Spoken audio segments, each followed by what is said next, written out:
Morning student. मैं रंजना सोलंकी, सहायक प्राध्यापिका शिक्षा संकाय सैलदेवी महाविद्यालय अंडा दुर्ग से।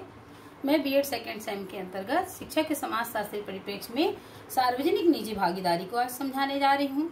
सार्वजनिक निजी भागीदारी जैसे कि नाम से ही स्पष्ट है, प्राइवेट पब्लिक पार्टनरशिप, जिसे हम पीपीपी के नाम से भी जानते हैं। इसके अंतर्गत हम देखेंगे जैसे कि यह है रूपरेखा, प्रस्तावना, निजी भागीदारी का अर्थ, परिभाषा, शिक्षा के क्षेत्र में निजी भागीदारी क्या है, विशेषताएं, इनके लाभ, दोष, सुझाव एवं उपसंहार। आगे हम देखते हैं प्रस्तावना। जैसा कि सरकार निजी संगठनों के साथ मिलकर शिक्षा की गुणवत्ता में सुधार लाने, अमीर एवं गरीब व्यक्तियों को एक समान शिक्षा प्रदान करने के लिए अनेक प्रयास कर रही है। सरकार व निजी संगठन की सहभागिता को ही सार्वजनिक निजी भागीदारी कहा जाता है। 11वीं पंचवर्षीय योजना के बाद पीपीपी मॉडल पर अत्यधिक बल देने का प्रयास भी किया गया है और आगे इसके परिणाम भी सामने आने लगे हैं। पीपीपी के द्वारा अनेक क्षेत्रों में परिवहन, उड्डयन, विनिर्माण, खनन, रेलवे, सड़क, शिक्षा इत्यादि में व्यापक पैमाने पर इसमें निवेश किया जा रहा है।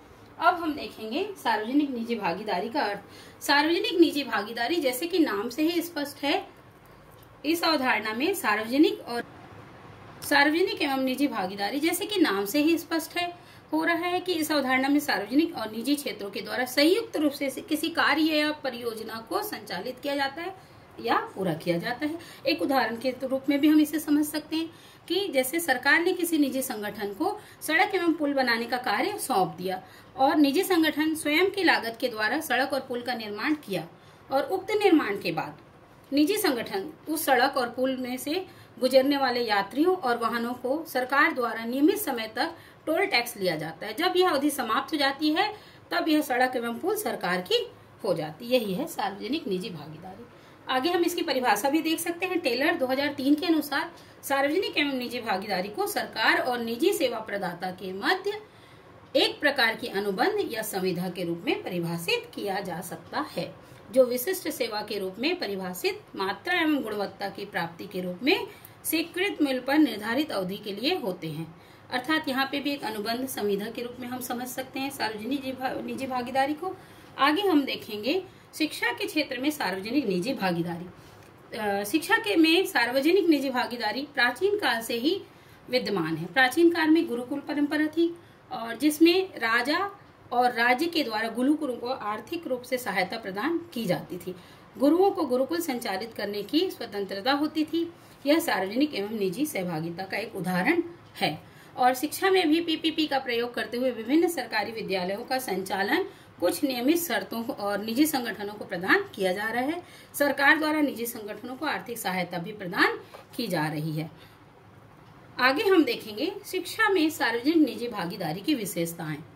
तो विशेषताओं में हम ये देख सकते हैं कि सरकार जो है निजी संगठन को एक मुफ्त अनुदान के रूप में राशि प्रदान करती है। सरकार सरकारी विद्यालयों को निजी संगठन द्वारा संचालित किए जाने पर निजी संगठन कुछ प्रतिशत बच्चों से पूरी निर्धारित फीस लेती है और कुछ बच्चों को निःशुल्क शिक्षा प्रदान करती है। और सरकार के द्वारा भी निजी संगठनों का चुनाव में पारदर्शिता रखी जाती है। आगे हम देखते हैं निजी संगठनों की जवाबदेहिता को सरकार द्वारा विशेष अनुबंध के द्वारा निश्चित किया जाता है और निजी संगठन के निजी संगठन को दिशा निर्देशों का पालन भी करना होता है, अन्यथा उनकी सेवाएं सरकार द्वारा समाप्त कर दी जाती है।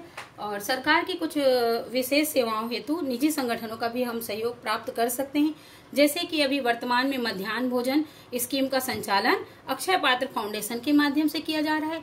इसके अलावा हम और देखते हैं कि भिलाई इस्पात संयंत्र के विद्यालयों में शिक्षकों की नियमित नियुक्ति के न करते हुए प्रशिक्षित शिक्षकों के द्वारा नियुक्ति निजी संगठनों का सहयोग लिया जा रहा है। आगे हम देखेंगे शिक्षा में सार्वजनिक निजी भागीदारी के लाभ।